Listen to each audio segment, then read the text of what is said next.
It's because sometimes you just need to hear things that nobody else is willing to say to you. Absolutely. And many of those habits or impressions that have been left on you by your previous leaders need to be challenged. Why are you in business, right? So if you're the owner or the founder, what are you here for?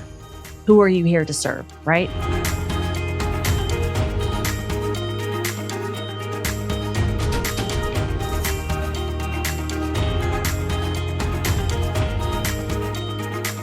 Hello, and welcome to the Liberty Spenders podcast. We are Kurt and Kristen Ludhart, your hosts and co-founders of the Prpl Group, an agency that's helped raise over $500 million and help elect over 100 members of Congress, 15 governors, 15 senators, and 1 president. And now, in addition to helping political candidates get elected, we're helping your business get elected by answering this question. What if you could exponentially grow your audience by tapping into a lucrative and engaged group of consumers that we call Liberty Spenders?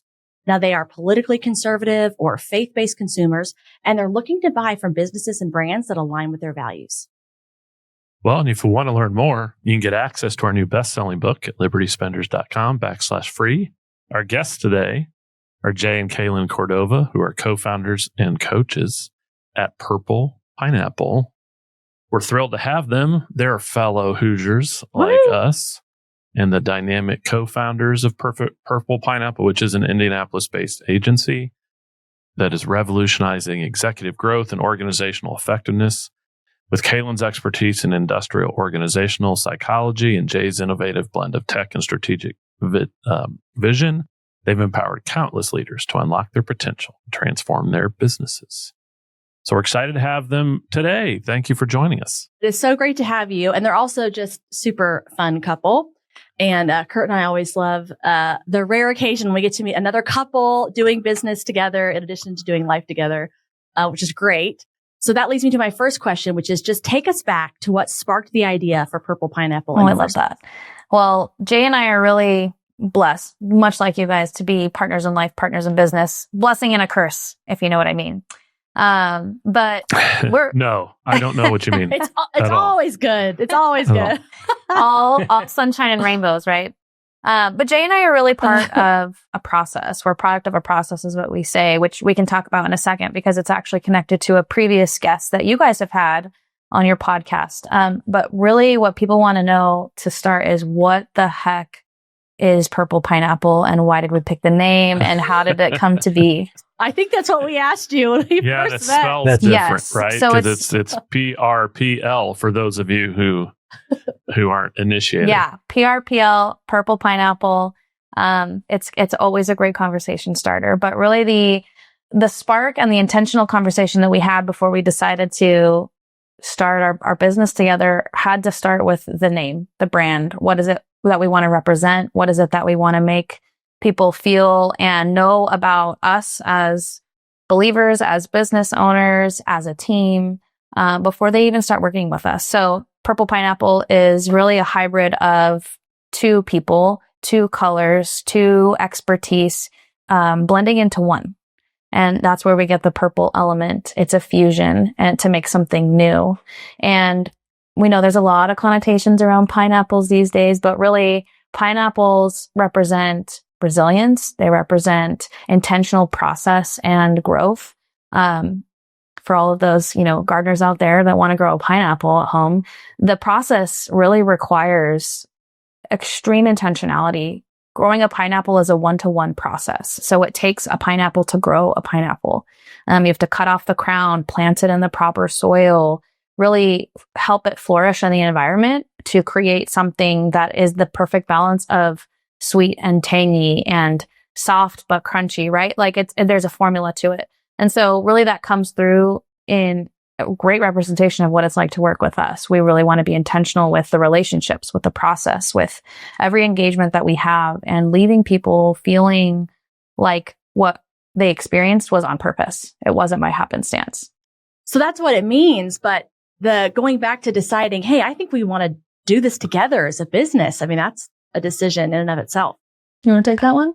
Yeah, I think what it really came down to for us was we wanted growing and learning to be a part of the journey throughout all of it. And the pineapple process only grows on a 1-to-1 basis. And oftentimes as leaders, we have to step outside of the space and take a very panoramic view of what's happening. And so for us, we just, whether we're in difficult seasons or great seasons, but we really relish the conversation that we have to have in order to go to the next place, in order to add depth and breadth to the work, to the clarity that we're bringing to each group, and then just carry that experience forward and create spaces where others can grow as well. Yeah, and I think so. In 2019, when we founded, Jay and I left ministry work to really start something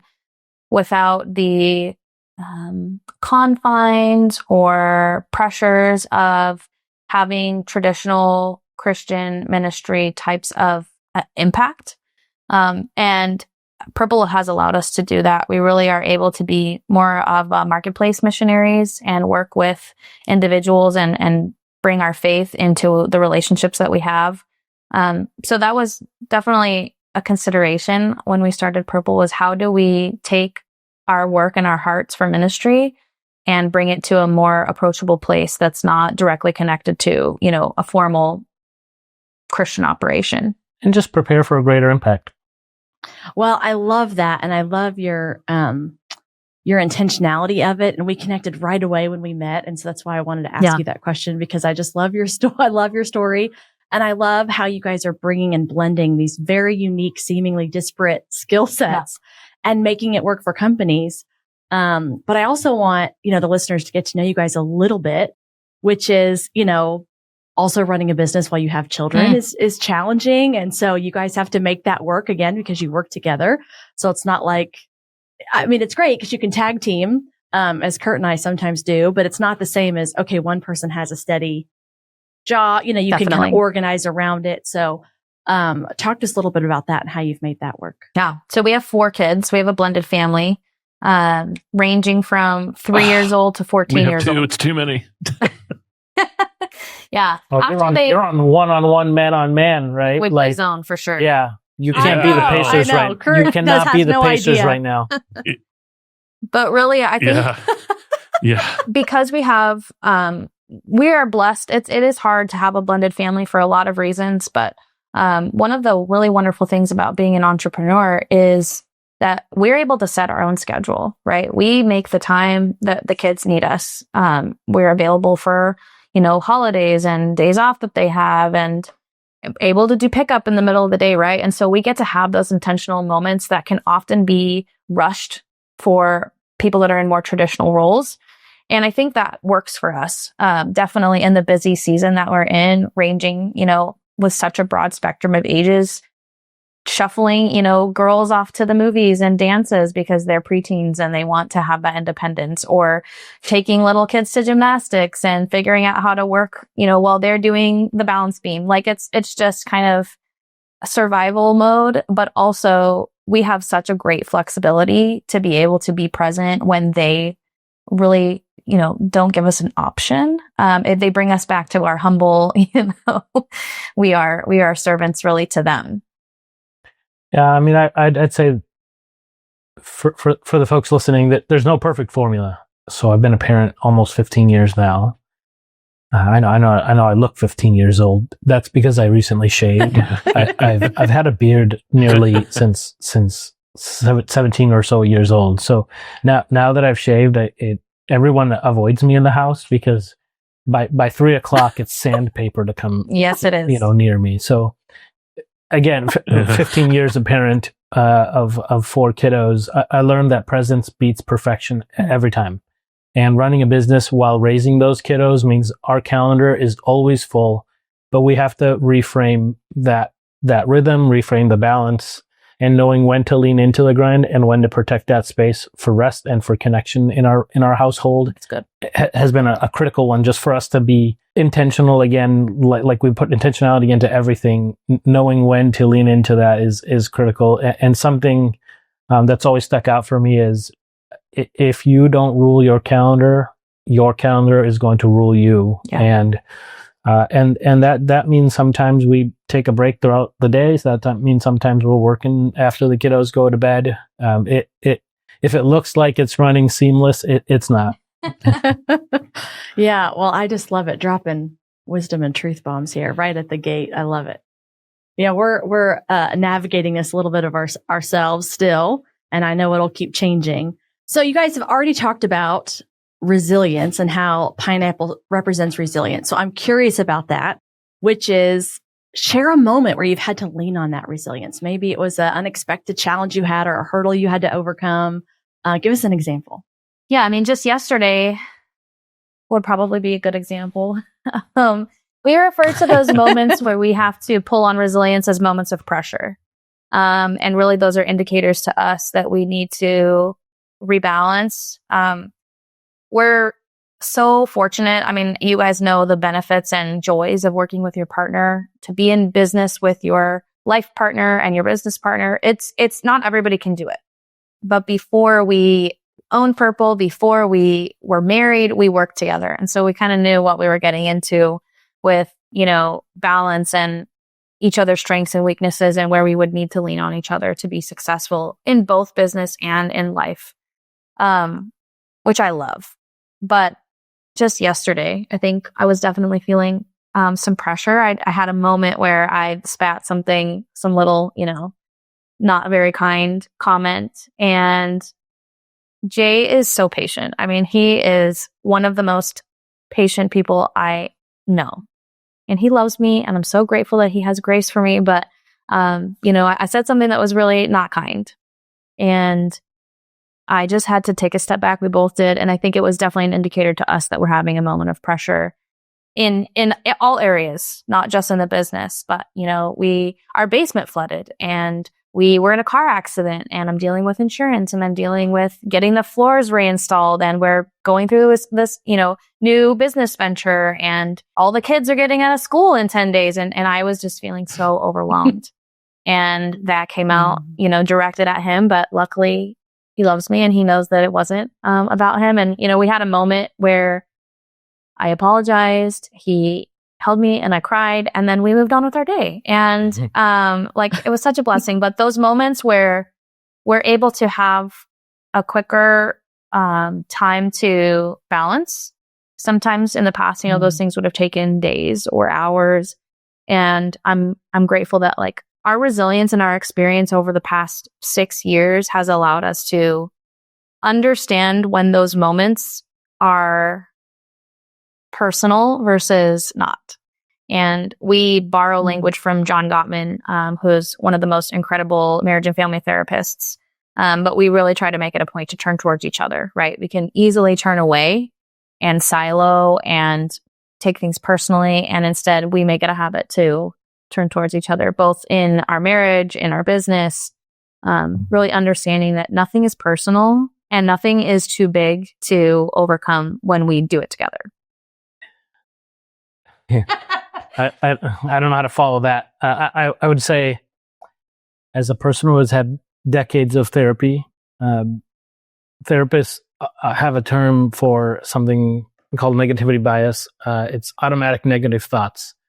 And years ago, I had a therapist that established a process with me called ant eating, anti-negative thought eating, right? And so these ants create imaginary drama in our minds. And not all negative thoughts are harmful, but virtually all of them are useless. They become blockers to what we're trying to accomplish or what we're trying to move on to next. And so really we establish a process of journaling an inventory of all of your thoughts throughout the day. Do it as a discipline into the week and into the months, and list as many of those as you can, both positive and negative. And don't judge them, just notice them. Take a moment to pause and reflect on what's happening there. Once you've listed everything, then you want to start finding the patterns, dig deeper into it, make a special note of any thoughts that are repetitive in that process, and then look for the patterns that happen at similar times or in similar situations. Do you experience them under stress or around certain people? And then ask yourself, which of these thoughts are helpful and which of these thoughts are hurtful, right? And so you can't have two negatives become a positive. Something is either going to move you towards what you're trying to accomplish or away from what you're trying to accomplish. And for every negative thought, then really make a discipline of writing at least one counter truth.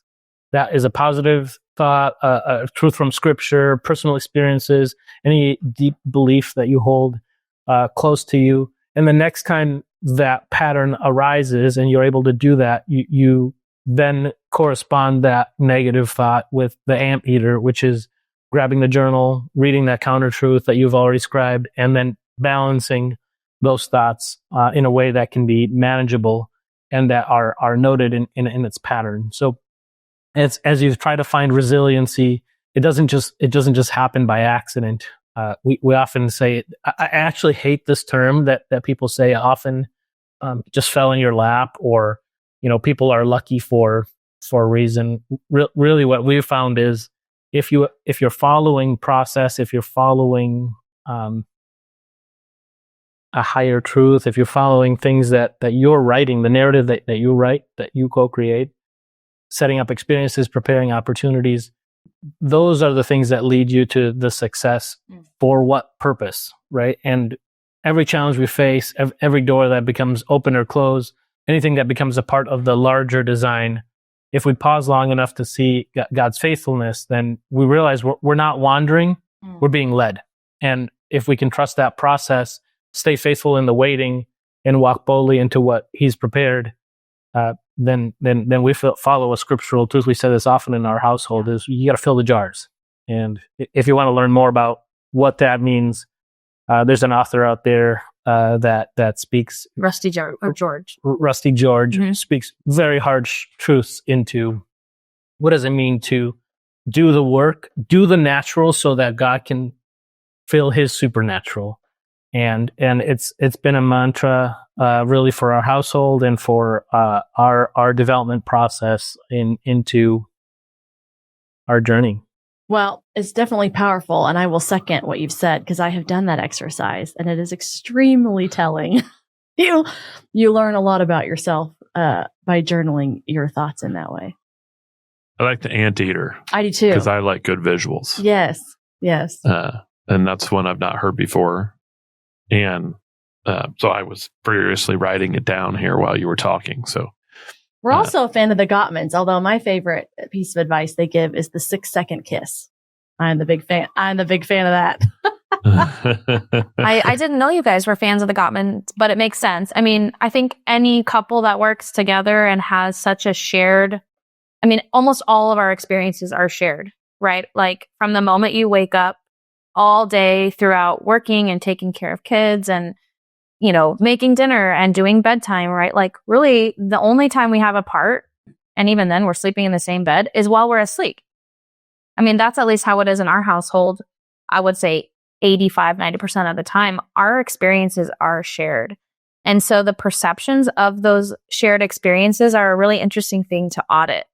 And I love the language that the Gottmans provide, the framework, the patterns that they help you detect. So any couple out there that is, really investing in their marriage, I always share Gottman and their wonderful resources.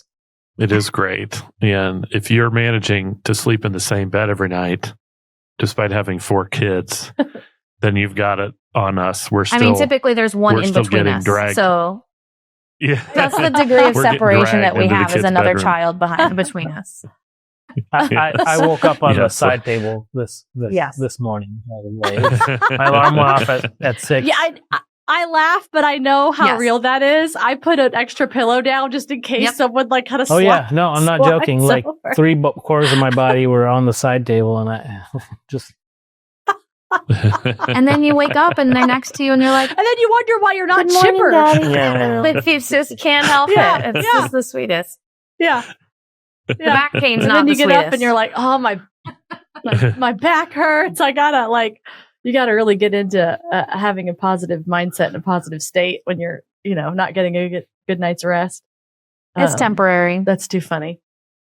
So you're describing something about this the journey of growing Prpl, and you mentioned an acquisition, and so my curiosity is piqued. You want to talk about that, or tell us more about that, or what what's leading you to expand, I guess, just what you're doing as entrepreneurs? We have been extremely blessed over the past few years to have, we call them deals of a lifetime. We've had 2 deals of a lifetime really cross our path. And it's so incredible to step back and watch God's narrative throughout our personal journeys, but even our business journey lead to those, catalyst moments. And we have a really great opportunity to acquire a book of business in the learning and development space. The deal's not done yet, but we're hoping to close by the end of the month of May. And it's going to be a really incredible opportunity, not only for us, but the transformation that we're trying to bring to businesses, K through 12 learning environments, higher ed. It's hopefully going to be transformational for learners. I think what's That's funny awesome. is as we were prepping for this, the inevitable question of like, what's next and how does all this kind of fit in together? Kaylin said to me, and she said this many times, I never saw myself as an entrepreneur that would own multiple businesses, be selling strategy and expertise in those things. It's like a snippet, a framework into our lives, because I only ever saw myself as an entrepreneur that would be, doing these kinds of things. So I'll give you a little bit of the background in my journey. Minority, first generation immigrant household. My folks, I only ever knew my folks working multiple jobs to make multiple kind of things happen. And while they were in ministry full time and vocationally, they had multiple vocations. And so I just remember seeing the grind and seeing things happen in a way for them that it never came easy. It never looked. Some people just make everything look easy, and they just make it like seemingly be so natural. Everything was hard growing up. Like I just think about moving from place to place or adapting on the fly because something happened. I went to 12 different schools between first grade and graduating high school. So you think about just, and it wasn't always like in the same school year. Sometimes it was multiple months before something ended or after they started. And so I just have a lot of gratitude, even where we are now, for those that have supported along the way and given me opportunities to learn about that. Only recently did I learn that sometimes my folks didn't pay their mortgage because they could wait 89 days for that payment, but college wouldn't go 89 days, right? College would only go so many days before you got kicked out. And so there's things that as parents we do for our kiddos that they don't even know about. Yeah. They won't even know about for decades. And in our context, we are just really trying to demonstrate a generational disruption and an example for the kiddos, a different type of legacy that means taking care of not only the legacy that we leave here on Earth, but the legacy that we're preparing for the rest of civilization.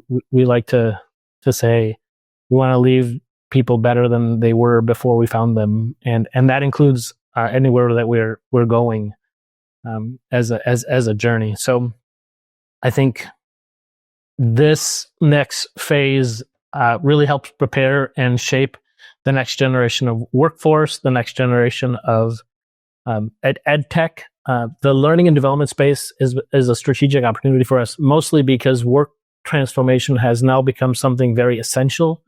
It used to be that employees were disposable, and we've found, I would say in the last 10 years, we've found that with automation reshaping industries, companies are prioritizing reskilling their teams, fueling this ongoing demand for agile and more measurable upskilling, and using platforms both as a retention tool, but as a competitive edge into their environment.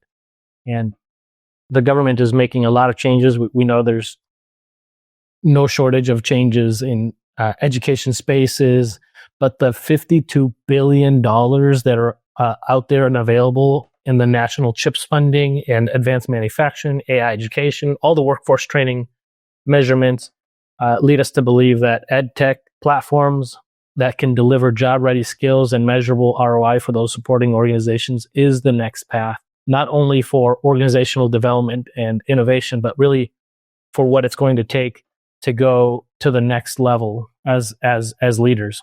It's good. That's a long run. Just to tell you that we're particularly excited about how that market is exploding. Yeah, I'm laughing because I think there has been a shift, even just post-COVID, where employers previously had the upper hand, right? They had their pick of the litter. They had people competing to work for them, right? And now employers are actually on the other side where they have to work hard to retain their talent because there are so many opportunities across industries and remote jobs versus in-person jobs, right? The employee has a lot more choosing power. And so employers have to really consider, what do they have to offer as an employer? How are we investing? How are we retaining? How are we creating opportunities for somebody to start at the bottom and be part of the succession plan all the way to the top? And the upskilling and curriculum development that not only organizations need to have in order to retain that talent is all over the marketplace. I mean, everybody's competing to provide those resources. But one thing that I think there's a huge miss when we talk about creating training and development is most of those employers are completely out of touch with what their employees actually need. And they're either utilizing out of the box strategies and trainings that don't actually hit on the specific culture or the specific skill gap, or they don't even know what the skill gap is. They're just making assumptions. And it's a waste, in my perspective.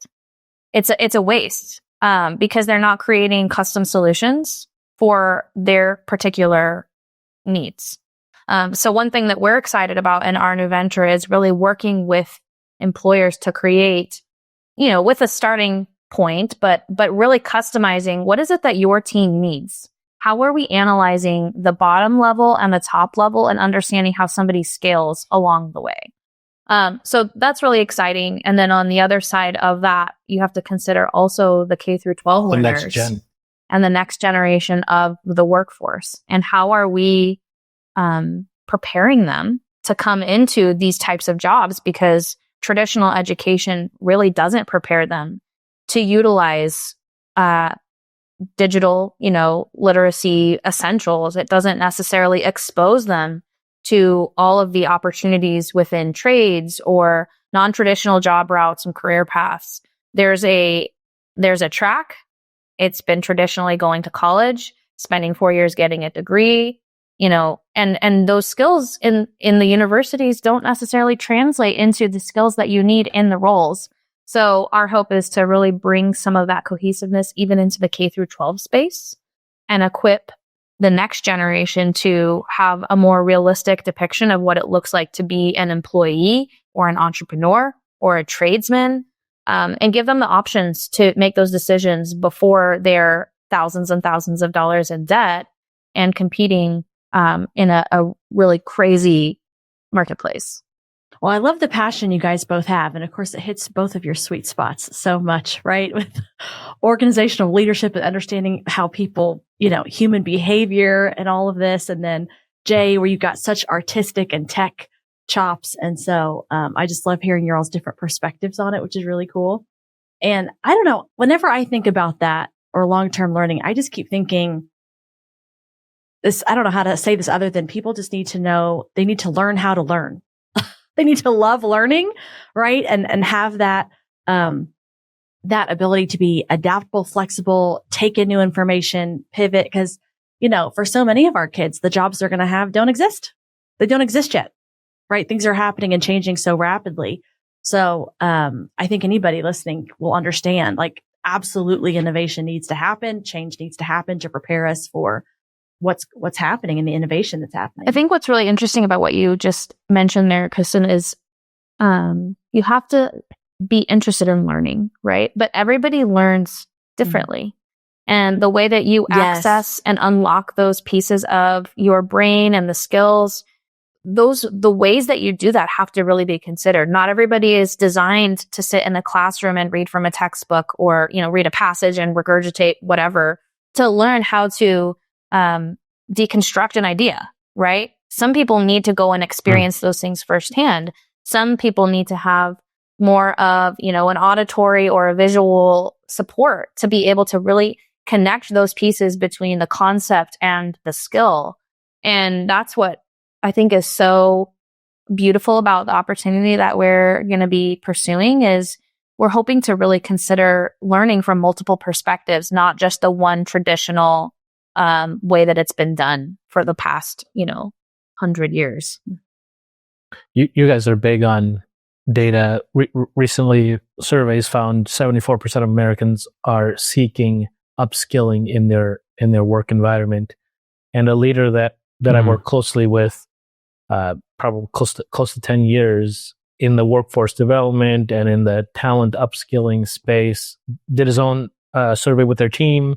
They interviewed over 300 employers in the state of Indiana, employers having more than 50 but less than 500. So kind of that middle SMB space.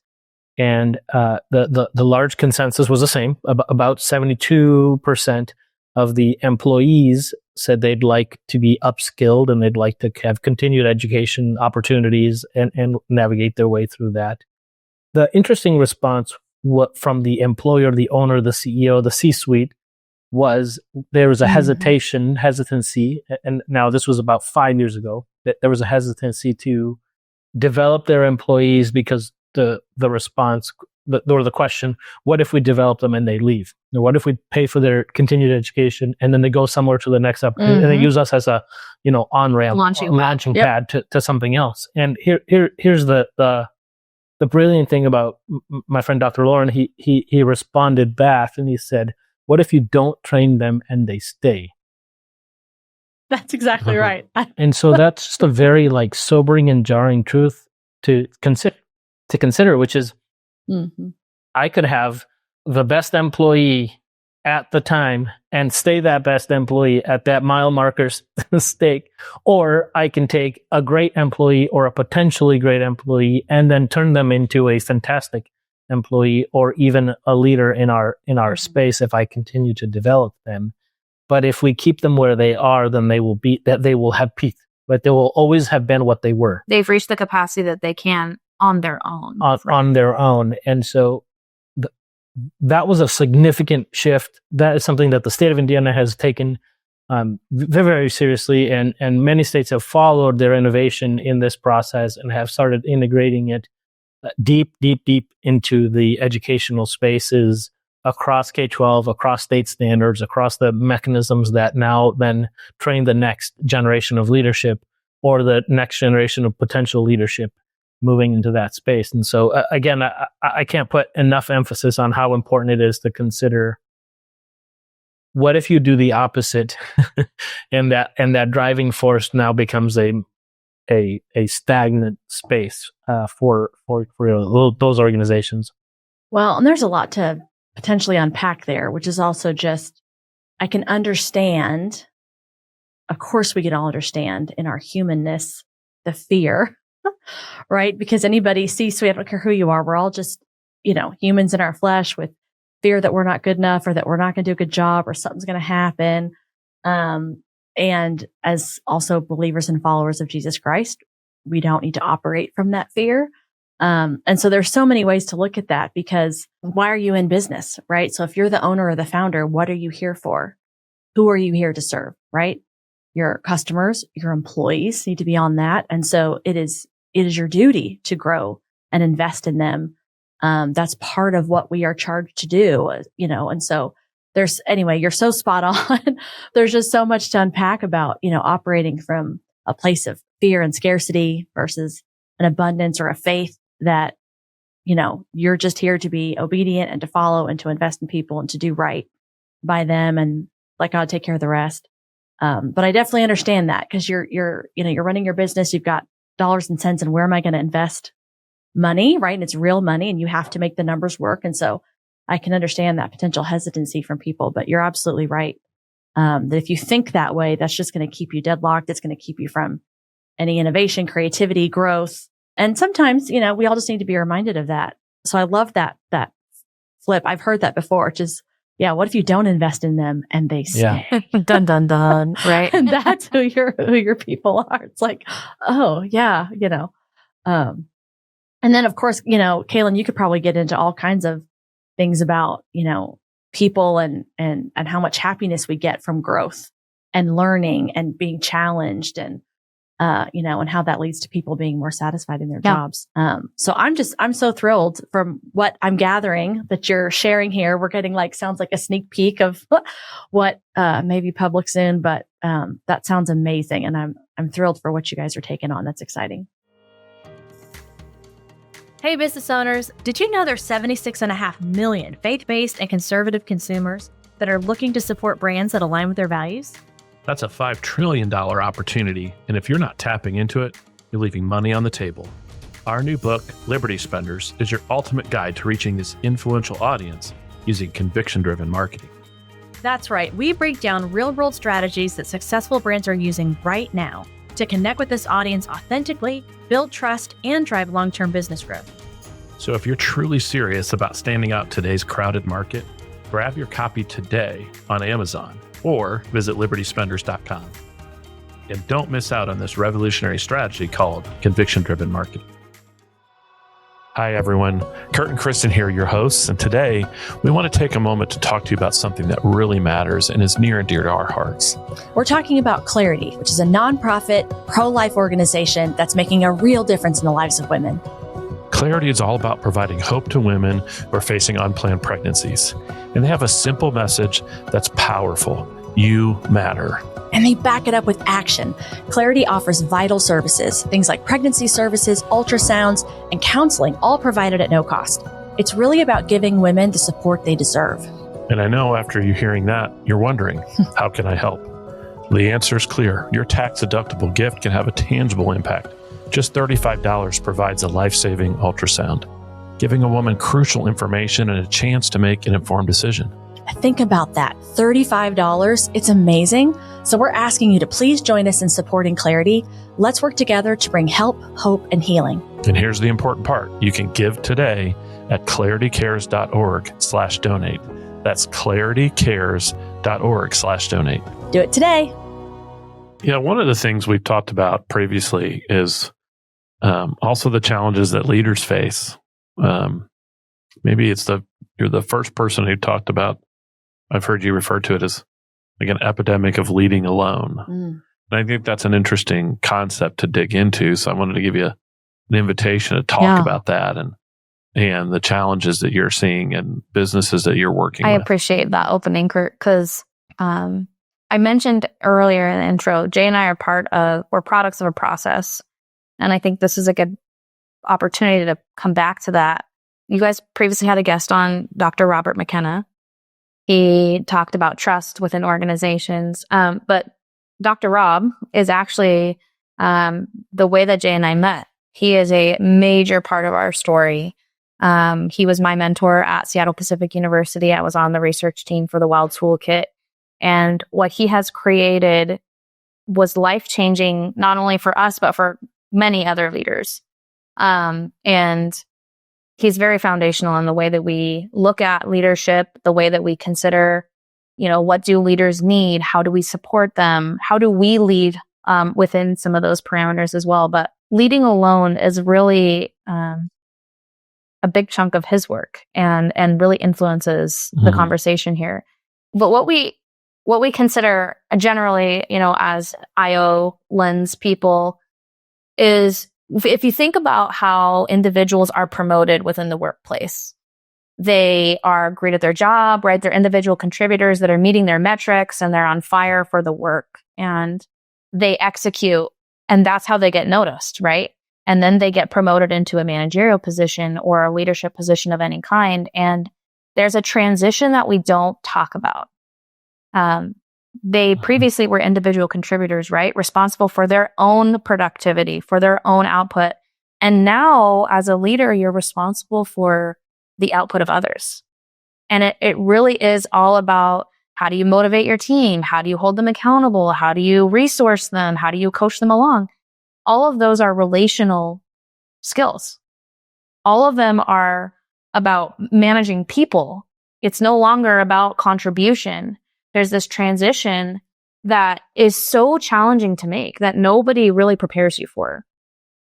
And so we often see, I mean, it is an epidemic, and we have the privilege to be in relationship and to talk to the highest level leaders, within the organizations that we work with. But when you're unprepared for that transition, you don't have anybody to share that burden with, right? You think you're supposed to do it all. You are the person that is solving people's problems. You're the person that's making decisions on behalf of the organization. And that is incredibly isolating. You don't have peers to share that burden with. And so, we see that as an epidemic. They feel isolated, not because they're weak, not because, they don't have the skills to do the job, but they're completely different skills. And they often need to be coached and supported and upskilled themselves. Sometimes what happens in leadership is that you have pushed your way so far outside of the group that you're leading, or so far ahead of it sometimes, that you are ahead of your skis, right? And if you know anything about skiing, and if you know anything about that, there is a delicate balance between leaning forward and maintaining the pressure on the ankles and the pressure on the balls of your feet so that you can maintain the balance left and right, forward and backwards. All of that is a equilibrium that is very critical, and it's very, very common in leadership spaces where they shut down. Leaders will shut down because they hit a pebble when that pebble really is avoiding a boulder, right, leading up to what's happening there. And in our space, we often say that energy travels the path of least resistance. And so we have to identify some of those paths of least resistance ahead of the, potential of the problem, and be able to still travel south if we need to, right? If you're going from Michigan to Texas, there may not be a straight line that's going to be there. We know we're going to have to go through a little bit of the Smoky Mountains and navigate around that. And so I grew up a little bit in the Northeast, the Maine area, and interestingly enough, in that part of the country, the roads were designed after the buffalo trail and the cattle trail.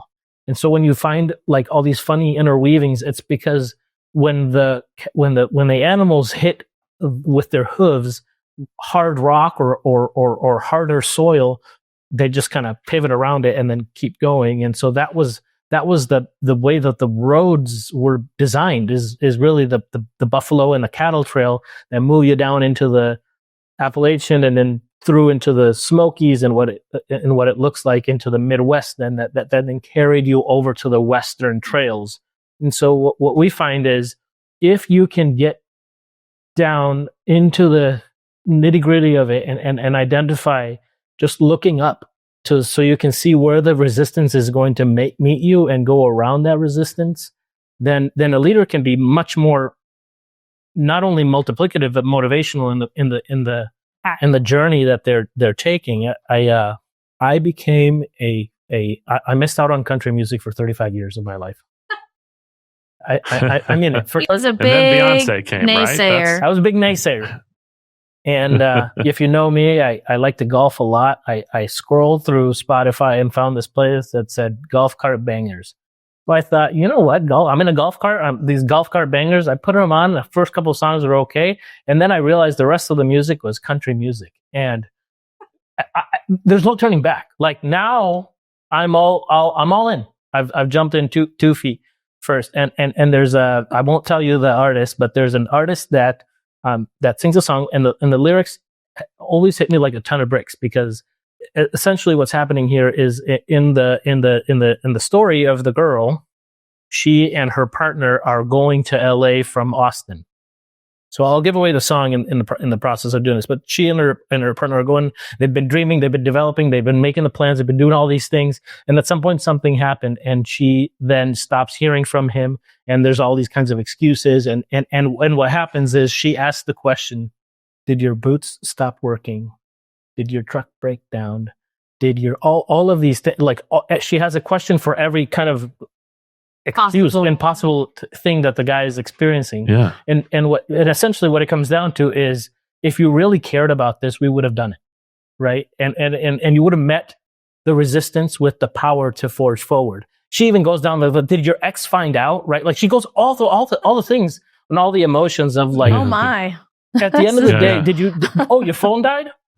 Did your boot stop working? Did your truck break down? Did you all of these things? Because the question here is, if you cared about it, then you would move forward. You were forged a way to get to the to get to LA, right? And that, as a leader, it just resonates with me. If you can identify other folks that are also willing to, truck breaks down, put your boots on. Boots break down, keep walking, right? To figure out a way to get to where you're needing to the plan, because no one ever said this was going to be easy. Yeah. Well, and because I'm not a fan of country music, I don't know the song, but now I want to listen We'll share to it with you. What's the name of the song? It's catchy for sure. I think I appreciate the journey. Well, you've on done that. two things for me already in this podcast. You've made me want to learn how to grow a pineapple, which was the first thing. I thought, I don't know why I'm now interested in this, but I'm thinking Sounds hard. seeing things like this would be interesting to do at home. And the other one is, I need to check out a couple of country songs here, particularly while driving a golf cart, right? Well, I think the one other important and quick illustration that we like to share when we know that somebody is a believer, just about the epidemic of leading alone and feeling isolated, is that as Christians, like, biblically, God gives us an example that leading alone is not part of the process. It's not part of the plan, right? He provides companions and confidants and all kinds of support for those that he has chosen as leaders. Even Jesus, right? He had his 12 disciples that he was able to share the burden, delegate, utilize them as supports for his impact. So we really like to just bring that back to the one example that matters, right? Like, as Christians, we already have what leadership should look like modeled for us. And so I would say, for any leader that feels isolated, for anybody that's stepping into a position or has been in this position for a long time, our coaching to them would be, you need to identify mentoring voices or people that are going to give you firm but gentle, is what we say, firm but gentle feedback. People that they're gonna tell you honestly when you're showing up in a aggressive or under-functioning way for your team, or they're going to tell you when your path is losing people, and how can you bring others alongside what you're trying to accomplish because it's getting lost in some way or another. Leading is not supposed to happen alone. And so who are you surrounding yourself with that you trust, that you know is going to not just be your cheerleader, but is going to be your coach, right? They're going to give it to you how kind, and at the same time, honestly. Mm-hmm. Yeah, I definitely, anybody who is in any form of leadership, the idea that you can have a peer group, community, coaching, we're such big fans of it, as are you. And so you absolutely need it because, you can't lead further than you've gone yourself. That's one of Kurt's favorite quotes. And it's so true. If you want to be more effective as a leader, you have to grow. And that means you need to get that feedback because we all have our blind spots. Absolutely. Right? And I think to your part point, of the other challenge that we see is, some of us have had extremely poor models of what leadership is and how you execute as a leader. And many of those habits or impressions that have been left on you by your previous leaders need to be challenged, and they need to be reconstructed. And I think that's really some of the toughest coaching that we have to go through is helping people unlearn. It's so much easier to teach a blank slate, right? Somebody that's coming in as a leader who doesn't have preconceived notions or traumas or any of that. But to undo these schemas that we have about leading others or how you use, your authority or how you are the final decision maker or whatever is so much more challenging and tender and it really requires a trust and a relationship. And that's what I love about what we get to do is 99% of what we do is founded in relationship. And that's the entry point for impact for us. It's all about telling the truth in a way that is honest, but we have the relational equity to be able to say it to you and know that the relationship's not going to suffer because we have trust, because we have respect, because we have a mutual understanding of the investment that we're both making in the relationship. Absolutely. So to that end, then, when you're coaching people, and Kaylin, you and Jay, you guys could both answer this differently, but if you have different expertises and perspectives, life experiences. So if you're trying to coach then a leader who's feeling stuck or, not knowing how to move forward, then how do you work with them to empower them to feel more confident and to keep moving forward? That's a good question. And we definitely do have different perspectives in our coaching, which are complementary. Usually you don't see people coaching as a team. You have a coaching relationship that's more one-on-one. It's my favorite when we get to coach the same person and give those alternative perspectives because they're both equally important. And together they make a more holistic approach to coaching. So just from my perspective, one of my favorite things to be able to do is to really work with female leaders. I think that female leaders are incredibly dynamic. They have most of the time, not all the time, but an uphill battle to really establish themselves as somebody that can lead. And we have a different conversations when it's just myself and the coachee, and Jay can bring his perspective in here as well. But when I'm working with a female leader, it's typically where we see lower confidence in their abilities or in their, authority or in their, they don't challenge some of the narratives that they have, much like I was mentioning before. They have these false narratives about how they're supposed to be, how they're supposed to dress, how they're supposed to speak to their team. I can't be too this, I can't be too that, right? And those are all things that they've been told or observed in the past. And so really undoing those things, and it actually comes back perfectly to Jay's anteater example.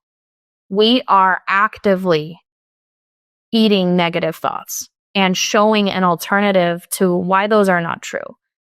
So that's really the approach that I take when confidence is the question, right?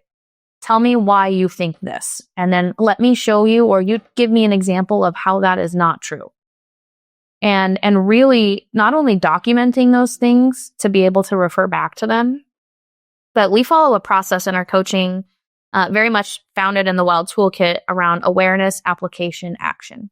And those 3 steps really bring structure to not only the process of coaching, but even just micro conversations so that the coachee can take something away and it's a little bit more predictable. We're not leaving them to decipher on their own.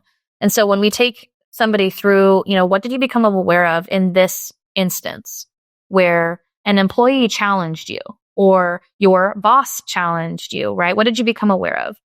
And how are we going to take that next time? And now what are you going to go do about it, right? Is there a reconciliation that has to happen? Is there an accountability conversation that has to happen? And we really want to try to make it practical in micro experiences that we can then refer back to in the macro conversations about how these narratives are being rewritten actively. Shocking. I'm on the opposite spectrum. I mostly deal with folks that have fear of missing out, who are overconfident in their abilities and leadership, and who just have a way of bringing dominance into any room that they come into. And so sometimes as we reflect, Kayla and I, on various clients and customers in this space, she said, well, what you said what to them? Like, no, they took it. This is how they took it. And she goes, no, nobody else would have the ability to say that and not get like punched, and that's really a lot of my relationships. She calls it gentle, like gentle truths and gentle loving. I am not in that. So hopefully not a lot of my customers are listening to this, because they'll probably be like, hey, that's what he's doing to me. Yeah. It's because sometimes you just need to hear things that nobody else is willing to say to you. Absolutely. Sometimes everybody is screaming on the inside and whispering in the back room or in the water cooler about their leader, and they just need to be made aware of it.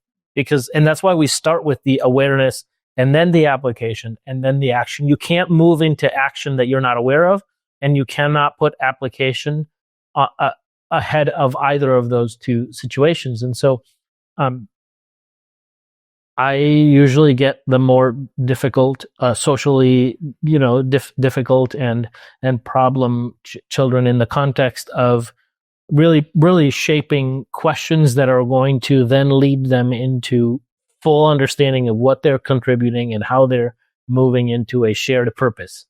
That is often what makes the isolation even more exacerbated, is that the coach relationship that I have often has to just communicate things by proxy, and you'd be shocked how much sometimes these clients are like, I don't know, nobody's ever said that about me. Really, nobody's ever said this about you. Okay, maybe not to your face. No. Let's take it back. And so we have this exercise. We and it's a little bit stemmed off of the Strategic Network and Audit Guide, in which we then start navigating and questioning. We even have a questionnaire that gives you an idea of what people think about you and the people closest to you. And these are select people that the leader then selects themselves to fill out this questionnaire. And then we come back and we say, you're going to fill this out too. And then let's put these on top of each other. I recently did a wedding in which the bride and groom literally had opposite responses. Guys, it was, you could cut the tension in, like with a butter knife. It was very awkward. And I was mentally prepared in there to say, Joe, you said this. Sally, you said this. Let's discuss. Babe, really? And so like there's all this stuff where you're just if you don't air it out, it will stink worse. Right? And so in our context, we really just have to counter that balance. Really, Kayla and I do it, and sometimes we can get these people kind of in the same room and do it together. Great. She can be, mother hen, loving and all of that. In the household, funny enough, we're opposites. She's the authoritarian. I'm the like, hey, let's, can we talk about what happened? And maybe like, can we go like 1 to 3 instead of 5 to 10? And so it's just funny how I naturally have to adjust some things just because of the nature of what we're doing and who we're doing it with. And people would think that I'm the authoritarian kind of in the relationship and all that. I'm actually the softie. Yes. And navigate with more I like to think of it as like the golf course. You can't just smack that golf ball and expect it to land soft. You got to use a little bit of hands with the big muscles. And so in our space, it's just funny to before we were married, people thought we were, and now that we're married, people are like, "Oh, you guys are married." Like we've had customers, they're like, "You guys have the same." Like, you guys are married? It was 6 months later. Yeah. Well, we know the feeling, and we're coming towards the end of our interview. So I wanted to go into what we like to call our lightning round. Let's do it. We're going to do 3 questions, see if we can do about 90 seconds each. There's no buzzer, so nothing to get too stressed out about. But we'd love to start and talk about what legacy you'd like to leave behind from your work there at Prpl Pineapple. I think I make a really inappropriate joke often. Probably should get some new material, but Jay and I inherited generational trauma instead of generational wealth. Mm-hmm. And so I would say that our hope for our legacy with Prpl, with our family, all those things is probably the same. We want to leave our family and our customers in a place that they are transformed, right? They are equipped, they are confident, they are secure in who they are, whose they are, and how they impact the world. Yeah. That's beautiful. Absolutely. Yeah. We also love to give an invitation for people to talk about something that's off topic. Maybe just something that's got your interest lately. Maybe it's a new hobby, sports team you want to advocate for, a book you've read, something, whatever it is. What's something that's caught your attention lately? I'll tell you, as an information architect by trade, you'd be shocked, but I find myself going down rabbit trails and like overly researching something for a very long amount of time. So lately I've been learning about how birds migrate and trying to like just navigate that. Sure, of course. Like what are the natural patterns and that we can then follow in that space. And so I have learned that Arctic terns, they follow no GPS, no maps. They just have instinct and magnetic fields, and they follow the stars. And they migrate thousands of miles, and they're tiny. Right? On average, they're about 3.5 ounces. So they're very small birds, and they travel enormous distances, over 44,000 miles per year, from the northern Arctic down to the Antarctic and back again. So just for context, that's more than one round trip to the moon every 2 years that this tiny bird travels with no map and nothing but like something inside of them. And so I don't like just the science behind it and understanding that, but what gets me is the metaphor, and I overly get into metaphors, as you could probably tell in this whole thing. But these birds fly through storms, they fly over oceans in complete darkness, and yet they stay on course with no roadmap. And it really reminds me a lot of how our lives really work. Is you would want to build all these things, and we do road mapping for businesses and for all that, but something in following the natural takes you to the right place. And we live in a world that's hyper focused on following the right direction and doing all the right things and what's the shortest path to the least resistance and this and that and all these things around us. But recognizing that process is not, and that progress sometimes isn't just linear, but all journeys can't be all fully mapped. Sometimes you just have to trust that pull that says keep going, and the only movement that matters is forward movement. So now I've learned a lot about birds and migration patterns and what they do and who stays, and it all started because my 10-year-old kid Henry said, "Why do some birds stay and some birds leave?" And so in the process of researching why do some birds migrate and some birds not migrate, I got overly like indoctrinated in this process and how they even find food over the ocean. I love it. Right? What was the name of the bird again? What's that? Was it, what did you call the bird? What was the name of the bird? Arctic tern. TERN. TERNS. Okay. Yeah, terns. Okay. Arctic terns. Okay. Yeah. When you first said it, it sounded like you were talking about Arctic turds. Yeah, that's what I heard too. There's probably too. This is That's going an to be interesting interesting. name for a bird. All right. Henry would have liked that. He would have liked that. Yeah. Well, I've talked to him a lot I about love this. that story. And my 10-year-old kid has a very similar fixation. Like when you explain one thing, it will be weeks, if not months later, and he'll have a thought, and he thinks that we'll just pick it up as if we were just talking about it the whole time. Like, again, recently he just got into it. And cool. What about this bird? And I was like, you must be talking about that. Well, this will happen often where Kaylin's like, what the heck is he even talking about? And I'm like, no, what, here's the connection. She's like, wow. They're the same person, Wow. basically. Yeah. He must have thought, Yeah. we'll get something I from love school that like, that. hey, he was doing this or that. Or that. I bet he was thinking this. And she's like, wow. what happened here? And I'm like, I don't know. He came out of me from flesh to bone, like we're the same.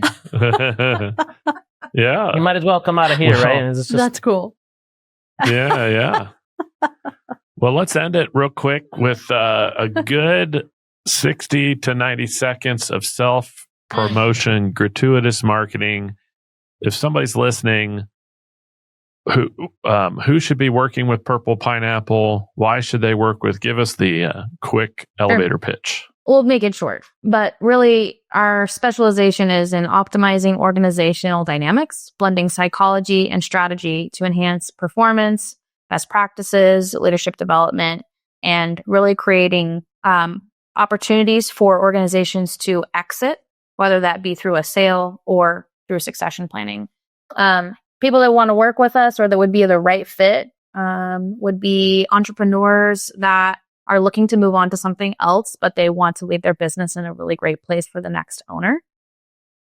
Small to medium size leadership, anybody that cares about leaving something better than they found it. Yeah. On my side, I would just add folks that want to leverage database practices and navigate through innovation and improving their decision making so that they can build that resilient future. Again, that's just the information architect side of me, but we play the yin and yang. She does more of the soft, I do more of the hard components in that, but sometimes she finds herself being more of an information archectect than I am. And I get very proud when she, builds a mind map. I'm going to go to our website, right?